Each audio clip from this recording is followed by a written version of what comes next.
Hi guys, this is John Adamson, the Rehab Documentation Guru, coming to you live from my home and trying something different today. As you can see, I've got my visage in the lower right-hand corner. I've noticed that my videos with actual footage of me, for whatever reason, have more hits, more views. And I think it's just because people like to see an actual face. And so you've been forewarned. My face may be on future videos, so take appropriate precautions to guard your eyes from having to look at me. But anyway, what I wanted to talk about today is about telling a consistent story. And we're going to look at an example where there's an inconsistent story being told in the documentation related to the interplay between the diagnosis and the reason for referral, or the diagnoses. So this particular patient had a plan of care that the medical diagnosis was type 2 diabetes without complications. And there was only this one medical diagnosis. The only treatment diagnosis was M62.81 muscle weakness. And you can please look at my other video I've done on how this is currently a target by Medicare. And then this was the reason for referral. This is the initial analysis statement as to why therapy is necessary. 82-year-old male with known cerebral vascular disease and history of multiple prior strokes, TIAs, presents to therapy status post-hospitalization with weakness and confusion. So the first thing I'm going to want to look at is the medical diagnosis relevant to what's written in the reason for referral?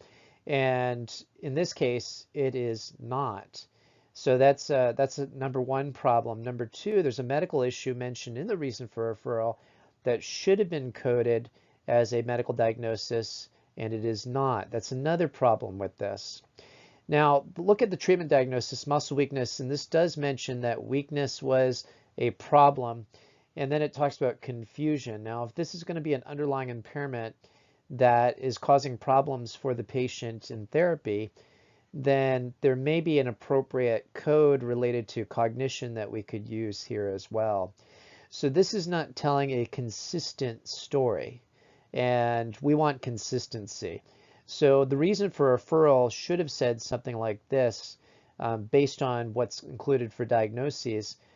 Patient has a history of diabetes with known cerebral vascular disease, but then those other diagnoses should have been coded too here. Here's another issue that I note. Type 2 diabetes without complications. And folks, as a therapist, you should never have to see a patient who has only type 2 diabetes without complications. Because if they don't have any complications, then what you're looking at is a sugar control issue, and that would be something that medical staff would take care of, not a therapist. So if you are seeing a patient where one of the comorbidities or complexities is diabetes, you have to ask yourself, are there underlying impairments that point to complications arising from diabetes? For example, one of the most common we see is peripheral neuropathy. Another example would be diabetic retinopathy.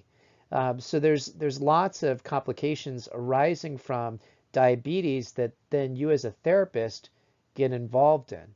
So this is a poor choice right off the bat for a diagnosis. And by itself, a reviewer will look at this diagnosis, and I guarantee you that they're going to have data that shows type 2 diabetes without complications does not need either any therapy or minimal. And the same thing with muscle weakness. It's saying to the reviewer, you can expect 1 to 4 total treatments, and that's it. But this patient appears to be much more complicated than that. And so we've sent the wrong message and an inconsistent story. So make sure your story makes sense. Make sure there's no plot holes. Anyway, this has been John Adamson, the Rehab Documentation Guru, with video. So hope you liked it. Hopefully you found this content to be helpful. If you've got any suggestions, please feel free to comment. I look for suggestions from people that comment or email me, And I prefer to just do comments through YouTube. If you've been to my course, you have my email, you're welcome to email me.